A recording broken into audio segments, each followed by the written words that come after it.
Hello, I'm David Heslop. I'm the Tyneway County archaeologist, and I'm going to be talking about querns.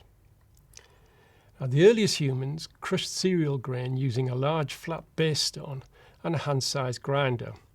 And it wasn't until about 300 BC that a completely new type of quern, the rotary quern, was invented by communities that were becoming familiar with wheel-thrown pottery and the turning of a wheel on a wagon or a chariot axle. The introduction of rotary querns, like this typical example from Yorkshire, enabled farming communities up and down the country to process wheat and barley much more efficiently. And from this time on, we see a rise in the population, with many more settlements being built across the landscape and the surrounding woodland cleared. By the time the Romans conquered northern England, the countryside was largely cleared of forestry. And as every farming settlement had a number of querns, these artefacts are one of the most common finds on sites of this period. Now, the stones have a round shape, and they are known as beehive querns because they look like old-fashioned straw beehives. In use, there would have been a bottom stone or base stone with a central spindle around which the top stone would rotate. The top has a depression called a hopper into which the cereal grain was poured, and it fell down a hole which was drilled right down through the middle, flowing onto the grinding surface between the top and the bottom stones. The top was turned using either one or two handles. These fitted into sockets which had been drilled into the upper sides. The handles were made either of wood or of iron, and it's easy to see which was used on a particular stone, because if the handle was made of wood, it would have worn away before the stone socket, leaving a perfectly cylindrical socket like this one. But on the stones with iron handles, slots wore into the stone as the metal is harder than the surrounding sandstone. As we can see on this example, the fact that it is worn more on one side than the other shows that it was turned backwards and forwards through half a turn, rather than being rotated right round through 360 degrees. The bottom stones were often sloped to one side, which emphasised this uneven wear. But it meant that the flour of the ground cereal grains would naturally fall to one side of the stone, where it could be collected in a cloth or basket, rather than spilling around the quern on all sides. Poor quality stones tend to polish with use, and the grinding surface needed to be roughened with a metal hammer. The very best sandstones come from the Pennines and are called millstone grits because they're durable and they retain an abrasive surface with use.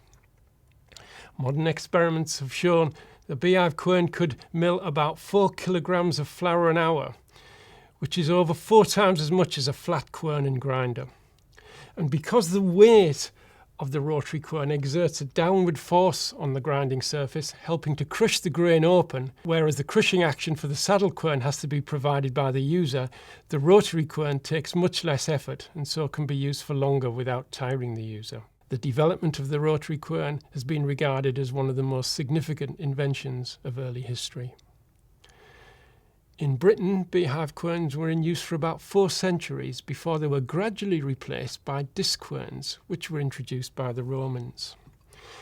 The Roman army used lava querns, manufactured in huge numbers in quarries in Germany and France, and supplied to the army right across the Northern Empire.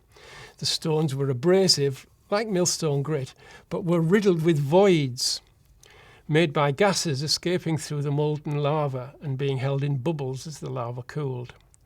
This makes it less than half the density of sandstone.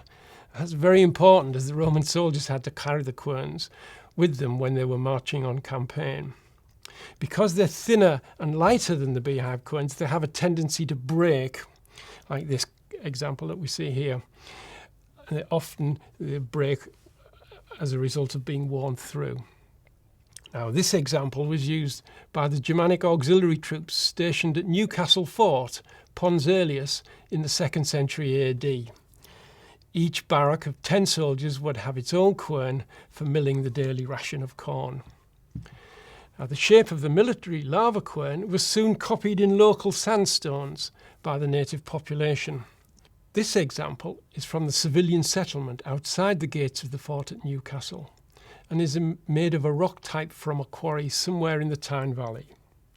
Not the best type of stone, but perfectly functional for milling a family's daily needs.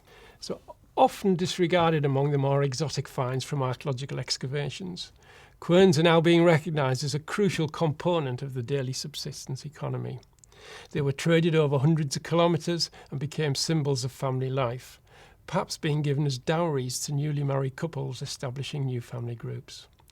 And they were used in ritual ceremonies to encourage the fertility of the land of the farming communities of the late Iron Age and the Romano-British period.